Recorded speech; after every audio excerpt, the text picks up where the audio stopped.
Ladies and gentlemen, please rise for our national anthem.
Good morning. I'm so glad to have you with us here at Pimlico Racecourse, and Naomi Tucker alongside Keith Fustel for today at the races.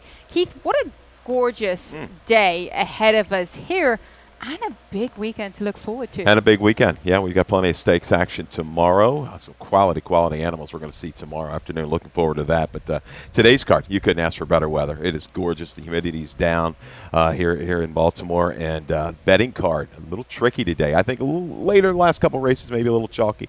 I think leading into those last couple, we're going to see some prices this afternoon. So looking forward to it. I agree with you there. There's a couple of spread races. I've seen a few horses that you used on top that I didn't even get to, so very curious to hear your opinion on those runners. But as we already mentioned, stakes action coming up tomorrow. 4 stakes races, all on the turf, headlined by the Grade 3 Baltimore Washington International Turf Cup. Mouthful, but also a field full of talent. A mile on the turf, that is. We have Field Pass, Pixelate, English Bee, Ramsey's Solution coming in for Wesley Ward. Really looking forward to this, actually. I kind of, highlighted a Field Pass on the rail from Mike Maker. I know how terrifically strong Mike Maker was during Preakness weekend. I'm thinking maybe he can continue his streak. He's going to try, no doubt about it. Field Pass not quite looks like what he was. He's been facing killers, though. Is this just the relief that he needs here? This quality for Pixelate's going great guns as well. So not an easy race. Wesley Ward has that horse coming in as well. Has some pretty good form of late. So yeah, I'm looking forward to it. A couple of good horses. Let's hope the field holds together here. But the weather is certainly to suit. And just mentioning Field Pass, I mean, in his last 3 races, 2 of them were Grade 1s, and the last Grade 2 Wise Dan. So this Grade 3 is certainly maybe the class relief that he might be yearning for. And we also have a brand ambassador, Abel Cedillo. We've highlighted it before. We want to make sure that you don't forget any time that he has a winner at Del Mar. If you're betting with First Bet or Express Bet, you get automatically entered in a sweepstakes for $100 each time that he gets a winner, celebrating the talent of this West Coast jockey. Everybody's favorite jockey right now, right? If you're a First Bet subscriber, you're in on that. That's really cool. Yep. Certainly. Let's have a look at the track conditions. Fast and firm. We are looking at a good main track, well, fast main track, but just highlighting how wonderfully conditioned it is, as well as a beautiful turf course. I mean, I should ask some of the jockeys how the dirt is feeling at present, because I think we had 4 of them out here before jogging, didn't we? Yes, they're trying to stay in shape, right? Make the weight. That's what they got to do. You said you thought that was Acosta going by? Acosta was the one that sprinted clear of the others. I think it was Victor and John Geraldo as well. I wasn't entirely certain about the fourth jockey. So please come forward to show that Jenny Acosta sprinted clear by about 3 furlongs. So it's good to see them out there staying fit, and it highlights the current conditions because it is good weather. It's not too humid. You're able to run in the sun without, scorching. That's the key. You see sometimes these temperatures and the humidity gets way up, and they're out there in their suits. You feel for them. I mean, because it's a tough job, and what these guys have to put their bodies through each and every day to stay fit. Just to make weight, it's not an easy game for them. No, agreed. I wanted to be a jockey when I was younger, but I'm a bit too tall, and I would struggle with the weight for sure. We see quite a few tall jockeys around here. We got a couple in our colony. Yeah. Johan Rosado, very tall. Yes. Trevor McCarthy was one of the tallest I've seen in a long time. So, hats off to their efforts to maintaining fitness and the appropriate weight levels. It's not easy to be riding high when you're also cutting weight. So good luck to all of them here today in today's card. Let's get going with the first race here. That's race number 1, start of the early pick 5. As usual, 12%, one of the lowest takeout rates in the business, 50-cent minimum dollar wager. And we'll get going here. We do have a video on the rail horse. This is a mile and an eighth on the turf. Right. For claimers 12.5 to 10, and that is a Jump Start My Heart. The number 1 had so much ground to make up, had to switch outward, but she kept on coming though. She kind of like a bigger stride mare. You can see she covers a lot of ground, and I like the way she galloped out.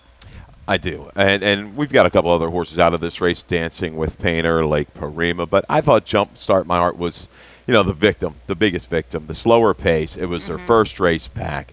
She really just didn't get it going till late. And these other ones into the slower pace had something left. I thought Lake Parima ran well, had the momentum stalled a little bit at the 5/16. I'll be interested to see if they take kind of like aggressive tactics. I'd like to see her on or near the lead again this afternoon. But Jump Start My Heart, second off the break. It works for me. I mean, Dale, a little stat, small sample over the last couple of years, Naomi, 3 for 9 and 5 for 9 with these turf routes, second off of this type of layoff. ROI hedging towards $4. So take the shot here. That is very strong ROI indeed as well. So even though it's a smaller sample, I mean, Dale tends to have really good stats in certain specific moves. So if you can figure out what he's doing with them and why, then you might actually get $1 or $2. I used Dancing with Painter on top. I felt like this 6-year-old mare had the superior close in the field last time out.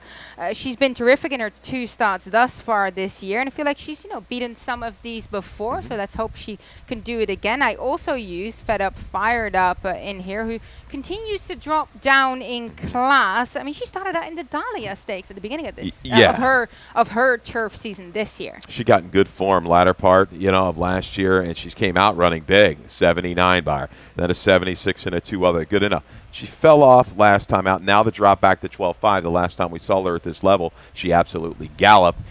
She's a deeper closer. When you see horses like that, and the form tends to, fade a little bit, I'm a little hesitant to kind of jump on board at a shorter price of what she's going to be this afternoon. And in considering the flow, is she going to quite get it? But she comes back to that 76 or 79, she's going to win this race. So you use the number 10 Lake Parima in your exacta. I ended up using the number 9 Instinctive underneath because I thought she had a better close and galloped out stronger than Lake Parima. I was sitting there looking at the gallop out, who was moving past who, wondering if I can find an angle there. Yeah, and Instinct is a mare that used to have some speed on the turf as well, so it's going to be interesting to see. What are these riders going to do in the opening quarter of a mile? How aggressive will they be? I think the hand it might be forced with the 10 to try to go ahead and go drop over. I think it's going to give her best chance of winning. Yeah, I do have her as being projected to try and go forward and get comfortable on the front end, and then maybe try and steal it. Race number 2, maiden claiming 10,000, but also the start of the early pick 4. Always looking forward to see how you play your ticket. Well, I hadn't seen it before. You go 6 deep in race 3. 7. I think even 7, Wait, 7. Oh, this is why I need glasses, right? That's all right. Got the lights, the glass. No, I tell you, it's a little bit of a maze. I'm going to get you started with the 1 Munzano and the 3. We're from Bristol, even though you'll see my picks have her 4th. Like an all or nothing type with the firster. That's my angle there. I like Munzano. Then in race 3, we're spreading. I think this could be a really set up for a big price. 3, 5, 7, 8, 9, 10, 11. You left the one out. I Let's did. Lady. I used that horse last time. I didn't. I think there's enough flow. We'll see. She's going to have to get away perfectly from the inside. I go 2 deep in the 4th and the 5th. In the 4th, we're going to use the 6 and the 11. Lambeau Lady on a free fall, and race 5, the 3 and the 9. One most wanted looks like the most logical winner when you break it down, but Thirsty Owl intrigues me a little bit. We'll get to more on that runner when we get to the 5th. So there's your early pick 4 ticket, $28. Yeah, quite an intriguing structure, but I like the way you kind of reasoned that you think it's going to be formful in certain races, but that others might be prone to a possible upset. So then you can take full use if that is the case. So let's hope for you race 3 will be a big prize winner. Let's continue with race number 2, maiden claiming 10 to 8,000, 5.5 furlong sprinting distance, and you landed on the rail horse, the number 1 Moonzano, for trainer Dale Capuano. You also have a stat for him. I know you gave us a little Dale Cap stat before, but you got another one. Yeah, we're gonna need Dale Capuano to guess the daily double today. But man, I tell you, nobody on this circuit right now, I don't know, is as high. Look at this. The last month, 7 for 19, 37%, and 13 for 19 in the money with the dirt runners at Pimlico.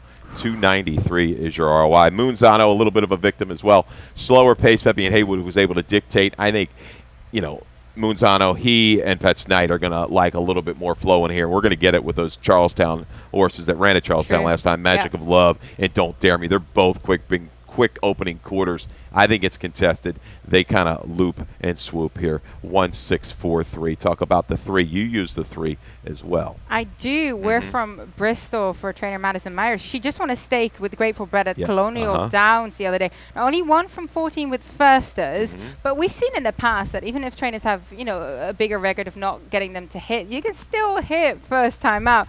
I looked at the breeding. Shackelford, perhaps not, the biggest in terms of first time starters, but I'm taking a very completed work tab here, a trainer that can certainly get one ready. I just wanted to make sure that I was on board here. In the maiden 10, these first-time starters, they have not exposed their hand yet.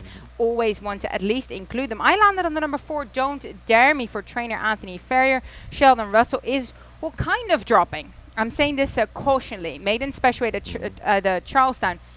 Not 100% sure how much easier this is going to be. I don't think they're too tough, but technically speaking, it is a drop to the maiden 10 in for the tag here, and I'm hoping that he's gonna get the run up the front and nobody runs him down late, but he has been beaten as the favorite, getting collared late in the last 3, so I'm a little bit worried there, but I'm taking that class relief, and I like the fact that Sheldon Russell is getting on board. We know he's very, very strong, so I think that's a plus, and I respect Moonzano as well. I have him in 3rd, and definitely would at least go 3 deep with those in here, but you like the number 6, Pets Knight.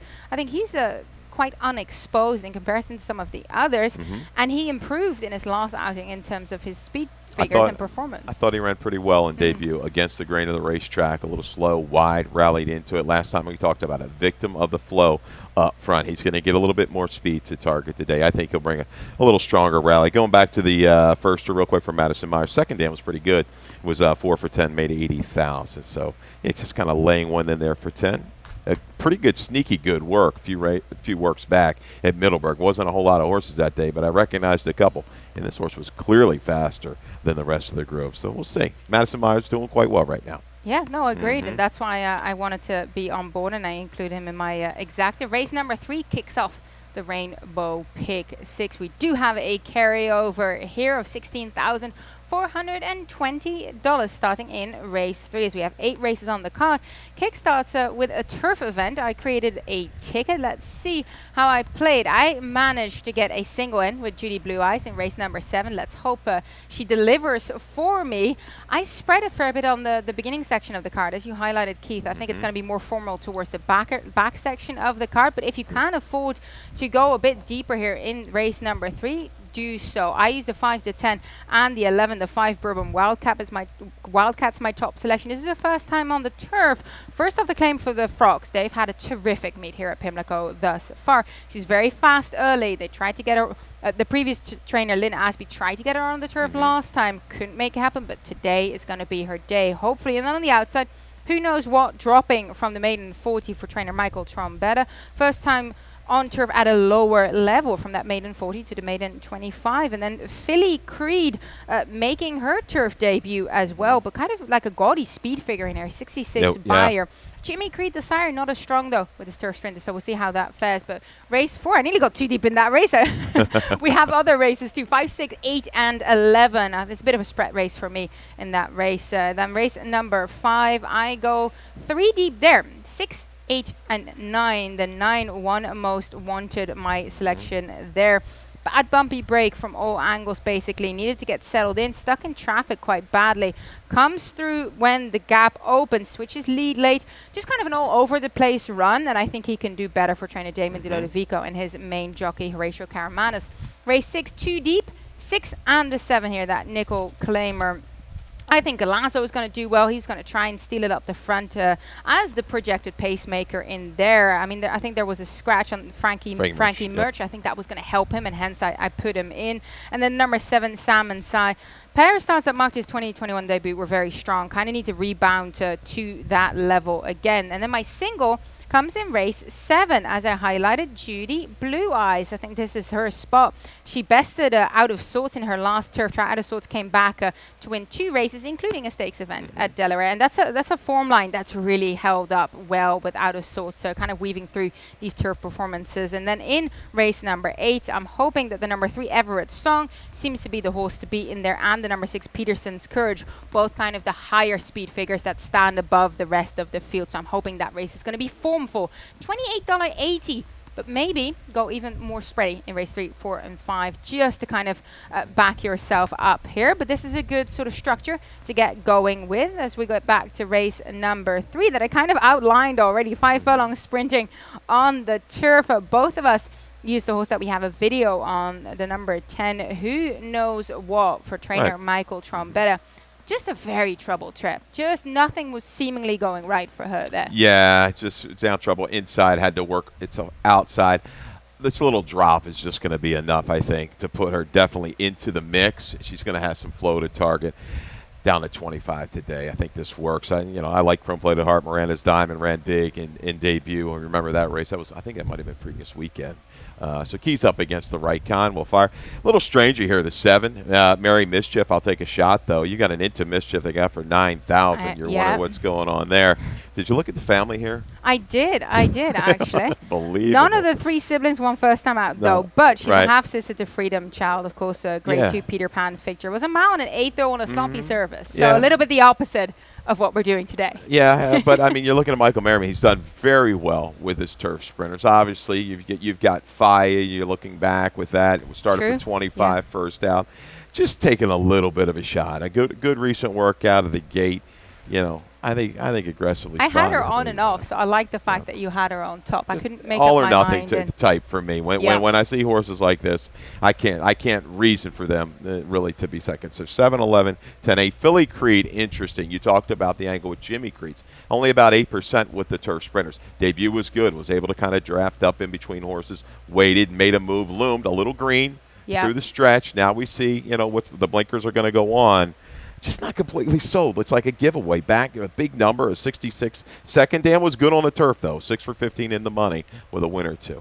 That certainly helps. No, I agree with you. I thought she was a little bit green, kind of hanging inwards. Perhaps the addition of blinkers might help here, but has to back up that, big figure. You wonder if she's going to be capable to. But you hope that after a first-time start, that they can improve with that run under their belt, possibly just be a little bit more professional.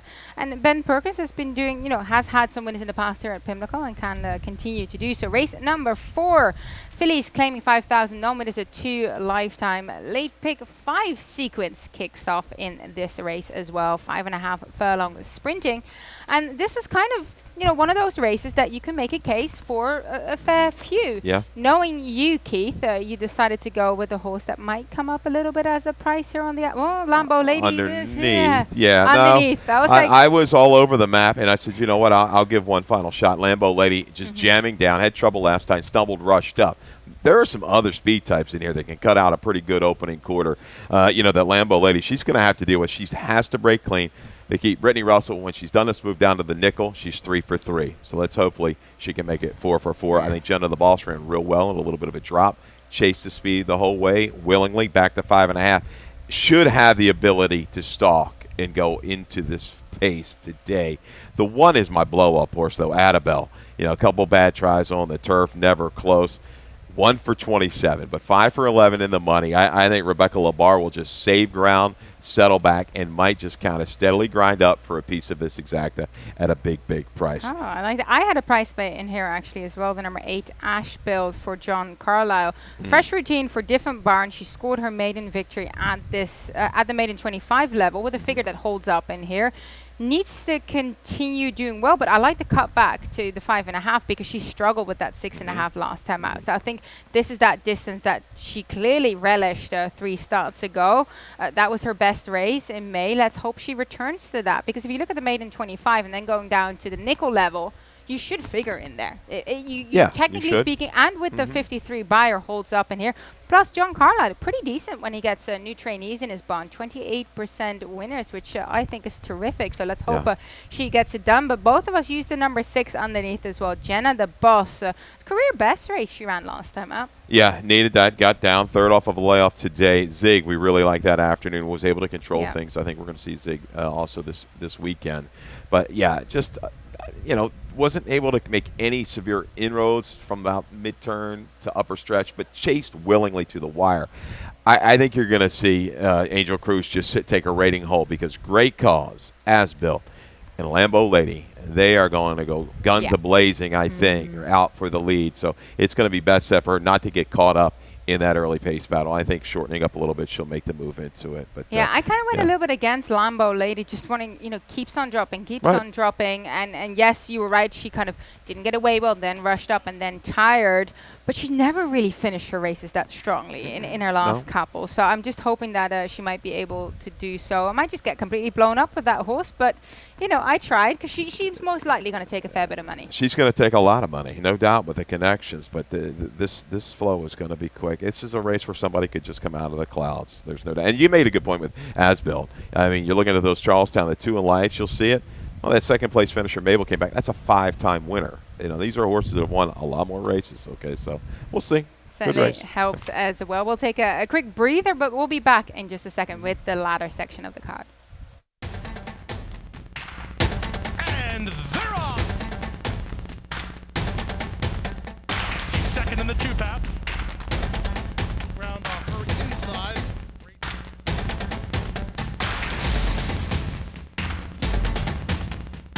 A quarter of a mile to go, and he's 6 on top. It's last of the 12 as they roll into the backstretch. Welcome back. We're at Pimlico Racecourse. Sunny in Baltimore today. Do come and join us out here on track. It sets to be a perfect day for racing. Race number 5 is what we're on. Maiden claiming 16 to 12,500. Distance mile and 1/8 on the turf that you can see behind us in tip-top shape. Firm as rated as present.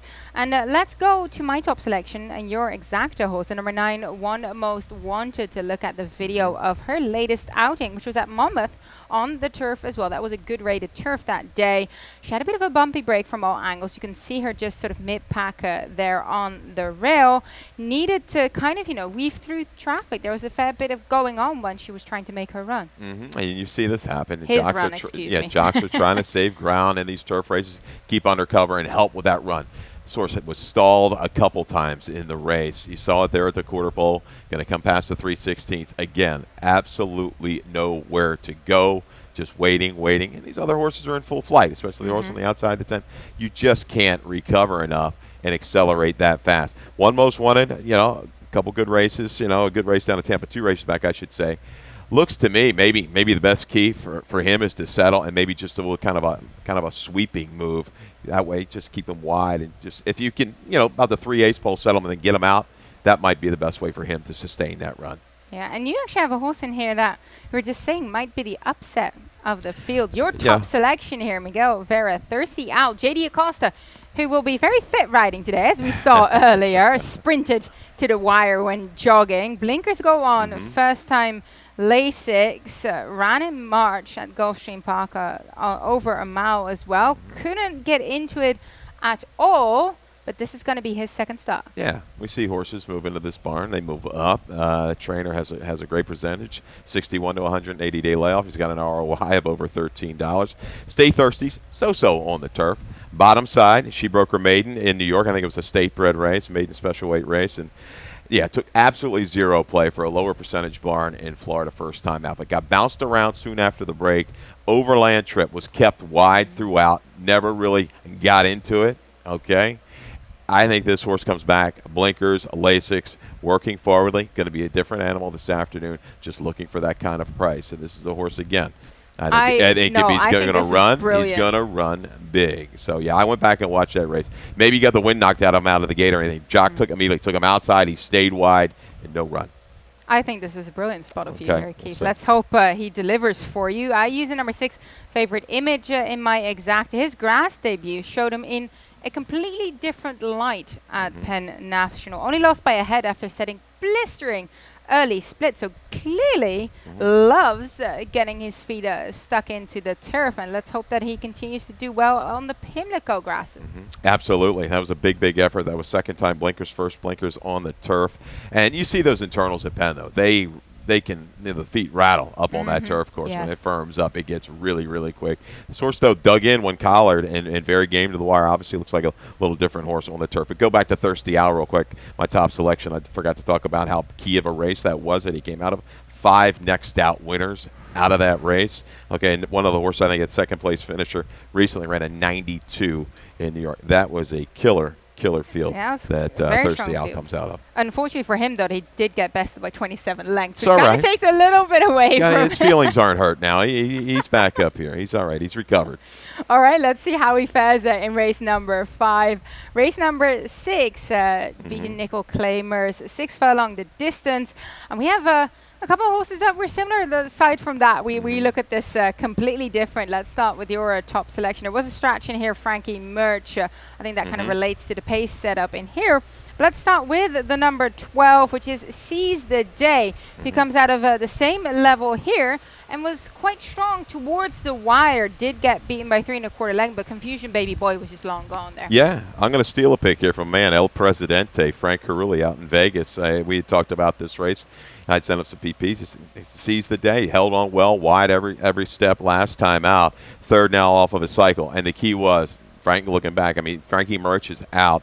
Galazzo with some speed. I think Seize the Day can just stay right with it, right with the space. Maybe shadow Galazzo and hedge on by through the stretch. That's a good wake up, Frank. I appreciate it. We'll see. I don't know if we're going to get 8 to 1 now, but maybe we can get 7 to 2 or 4 to 1 in that range. Let's hope we get some vibe. But I agree with you here. I used Galazzo in my exact. I changed my order of picks in here because of the scratch of Frankie Murch. I think Galazzo is going to try and steal it up front. He's projected to be the fastest from the gates. Let's hope he holds on, though. I guess that's a bit of a theme with some of my other picks, that I like speed, but if they can't sustain late, you are going to get found out. Yeah. I think this horse is going to stay around a while, especially against this group. I'll throw Sing a Verse in here. So a horse, back numbers work. He's run some good races. Held well, I thought, last time. Kind of almost 2 moves within the race to maybe come grab a piece. 12-6, 210 outside the box. I've been chasing outside the box. One more time, we'll throw him in there. You don't use my top pick, though, the number 7, Salmon Sai. I mean, the pair of starts that marked his 2021 debut was very, very strong. Then kind of bounced in his last. His normal rally was just slightly blunted on that last occasion. I'd like to see him do better again here, and I think the speed's going to set up as well. Yeah, it should. I mean, this is the aggressive move. I guess some guys will be going in probably for the nickel for Sam and Sai, as he is a 3-year-old and has that kind of dual condition he can run with. I just thought he should have run better last time. They had the speed. He could have targeted. He just didn't make that run, and I thought his other races, they were good, not great. So at a shorter price, I'll try to go elsewhere here today. Yeah, no, I understand that. As we move along to race number 7, our feature event today. 2 other than optional claimer, a mile on the turf. And I'm so glad that you agree with me here on the number 7, Judy Blue Eyes. Let's look back at her last turf event that was here at Pimlico.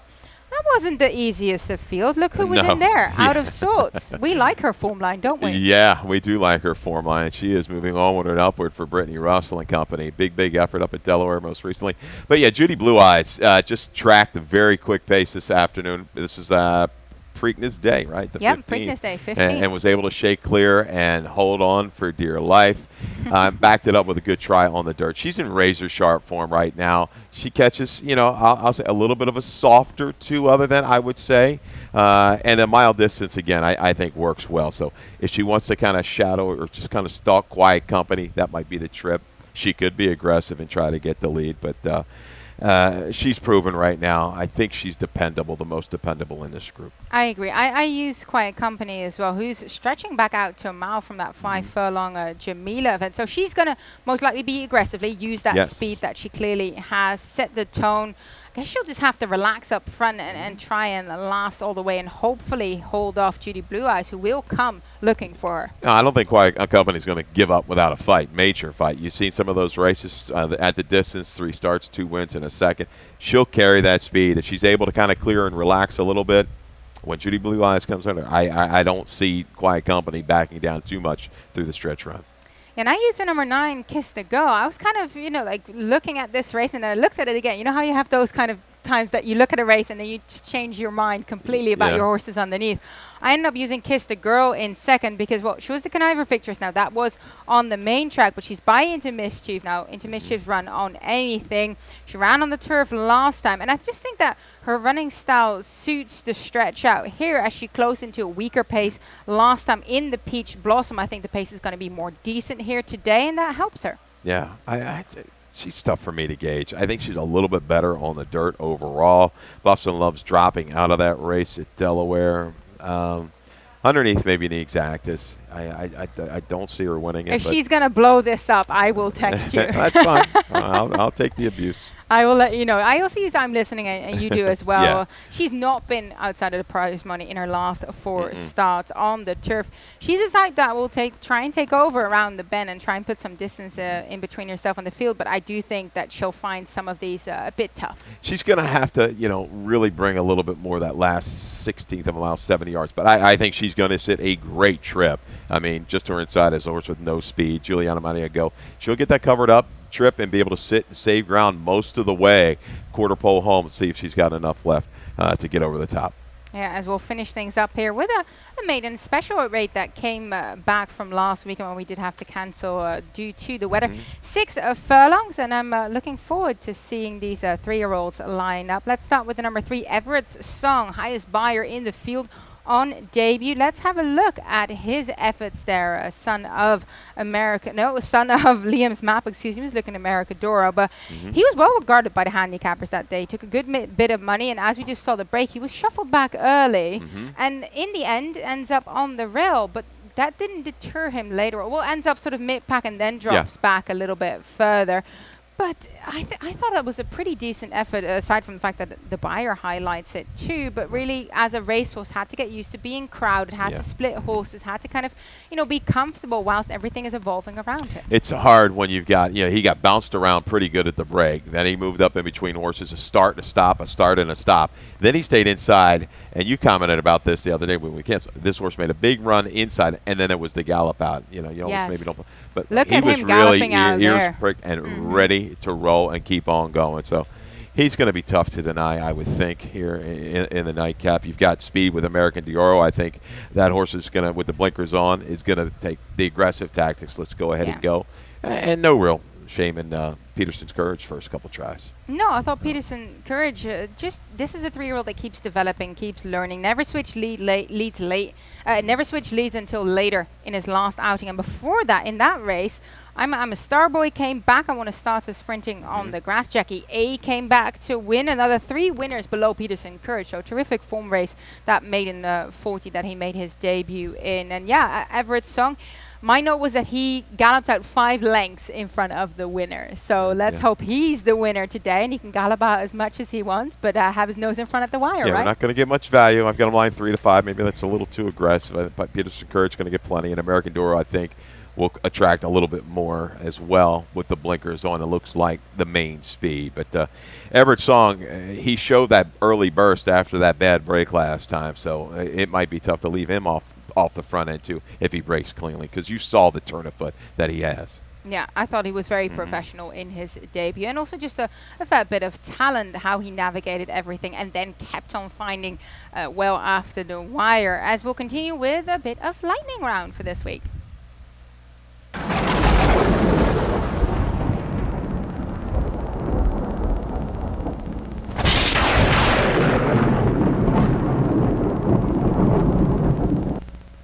Let's get you squared away with the current standings. Nothing much changed on the front end, though, right? Charlie Marquez still reigning. Holding form. Charlie Marquez looks like he's going to try to take this to the wire, to the end of the meet. I think he will. Having Toledo riding well, Acosta. Yeah, Angel Cruz on some horses today. He's live. So I tell you, the Colony is tough. I mean, highly competitive. These guys love the battle against each other. Charlie right now, he's using that, that transition to his benefit from the bug, and he's showing the talent is there. He's on an upward trend.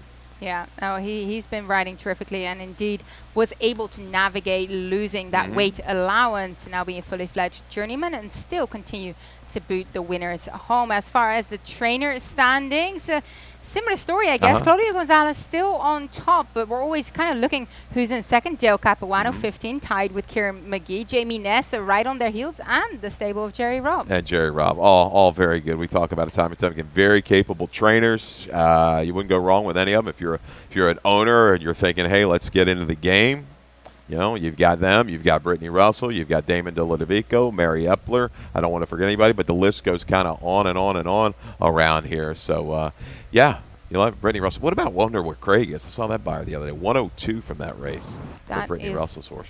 Quite the feat. I mean, wonder where Craig is. He's put some of those performances in before. That was actually his last start at Pimlico. Before that was a career best. I thought that was a 93 buyer before that. Then he didn't enjoy, what was it, Delaware that he went up to, and he didn't enjoy himself too much there, and then came back here and showed them all how it's done. So I was glad to see him back to his best. They've done a terrific job with him. Yeah, he's a crack sprinter, no doubt. Yeah, certainly. Let's have a look at the stakes action that is coming up tomorrow. We kick things off with the 3-year-olds going 1.5 miles on the turf in the Eagle Derby. Of course, the same distance as the Epsom Derby. And this is tricky to handicap, right, Keith? None of these 3-year-olds have ever gone this distance. Now, where do you start? I start looking at pedigrees. And when it comes to a pedigree bred to go this distance, 8-1 shot, the number 6 Experienced. 8-1.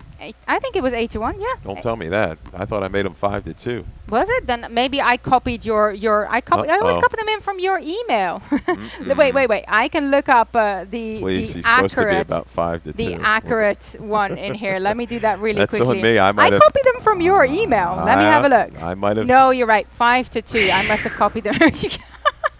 Man, I make enough mistakes. I didn't need another one on me copying, today. but I like him because he's superbly bred. Have you looked at the breeding? I haven't looked deep, but I've looked enough. Yeah, I think that horse is going to have. That was a big run. You don't see horses kind of close like that in debut. Jonathan Thomas has got an interesting runner on his hand. The dam was a Del Mar Oaks Victress, which is a 1 1/8. She's been a terrific producer. He's a half to a grade 3 winner, multiple grade 1 place just as well, who ran and placed at that level over 1.5 miles in the Northern Dancer at Woodbine. And then he's closely related to 4 graded stakes winners. That's been a terrific family. Should have lined him 7-5. That's probably what it'll be now. Thanks. Well, unfortunately for me, not the 8-1 that I was a little bit surprised on. I tried to copy it from your email, but clearly my copying skills are not as good as yours. Yeah. Okay. But, I mean, there's a couple of unders in here. What do you think of Indian Lake? Yes. He's coming in here from 7.5 in Delaware to go into 1.5 miles. How do you even try and compare? Yeah, he's interesting because, I think he's going to be right up with the lead. And he had a brutal trip last time and kept on running. Yeah. He didn't run Belly. What was my comment? Trying in just a couple of races back against TD Dance. I think things are going to be comfortable for him up front. And he's back against straight 3-year-olds. That was against older last time. At Cannon's Roar. Proven runners. Yeah. Yeah, and then you have the number 5, Woodton Asset, who has gone 1.8 miles on the turf. for, of course, one of our top trainers on this circuit in Graham Motion. So really, really fun field coming up there. But let's look ahead at the next stake event that we have, the Sensible Lady Turf Dash, 5 furlong for fillies and mares, 3-year-old and up. And you can see the filly that I really, really like moving into this Golden Can. You can see her right there. She wasn't aggressively ridden out the gate, just allowed to use her natural clip, and then still settled towards the front. And then once Toledo asked her to get down to business, she was pretty game. Oh, she was tenacious. No doubt that had that challenge from the inside. She was not going to let that rival go by. Dead game to the wire. I still think you might get a little value here with a barn that does just run a lot of horses in stakes. So her form right now, top form. Yeah, looking for that stakes, first ever stakes victory. The big Dreyfus, mounted 8th on the turf, as I highlighted. 4 stakes races, they're all on the turf, and all eyes are going to be on the Chad Brown Invader, counterparty risk. Do you think it's worth the value that you most likely aren't going to get? There is going to be money bet on this 4-year-old filly. But gosh, she looks good there, doesn't she, when she ran a Tampa Bay Downs? Look good. And I think the key is, again, is this enough of a relief, you know, from what she's been facing? She's been flattening a little bit in some of these races, where this group might be the one that she's going to show kind of that type of form where she's just that superior. We'll see. Shorter price. Chad Brown, he hasn't had a slew of success recently down here. He's done better, I think, with his turf runners, though, than the dirt runners. He's about 24% win, 63% in the money. Here's not too bad, but perhaps we expect more from such a high-profile turf trainer. Of course, it's not his A-string that is coming over here, but she is coming out of that Eaton town where he had Zantique, who just bested out Crystal Cliffs in the Dahlia, what was it, like a month or more ago, and that wasn't a bad field at all that she ran against. And she tried, and she ran 3rd in that race, so perhaps this relief is just what she needs. That's the key. The highlight, though, is going to be the Grade 3, isn't it? BWI Turf Cup here, over a mile. 6 horses, but they look very good coming into this. That is the number 4 Pixelate for trainer Michael Stidham, who got his stakes win on board here last time out and ran a tenacious 2nd to Corrali. Do you remember that that stretch doing the Henry Clark as well? Yeah, that was big, and this was big too. It just, you know, off of a slower pace, was able to relax a little, maybe a little bit given the ground that day, and fired home. Pixelate, I think, ran against Field Pass, right? You've got the BPs there in front of you on the kind of go back. Might be able to turn the tables. We'll see. But, yeah, Field Pass coming in is going to be awfully strong with a little bit of relief. Yeah, I like Field Pass in this spot. I think he's going to, I'm hoping he's going to be able to try and steal it on the front. Like, what was it, Some Like a Hot Brown did? Wasn't on the turf, but still. Right. Still for Mike Maker on the Preakness Day as well. So Field Pass, Victor Carrasco. Let's see if we can get him home. But this is going to be a terrific day of stakes action. I wholeheartedly invite everyone to come and join us, get like a nice drink, and see some top-class runners take to the turf here at Pimlico. That will do us for us today. Naomi Tucker and Keith Fusel, and we wish you best of luck. Dave Rotman coming up next. Good luck. How did I get you?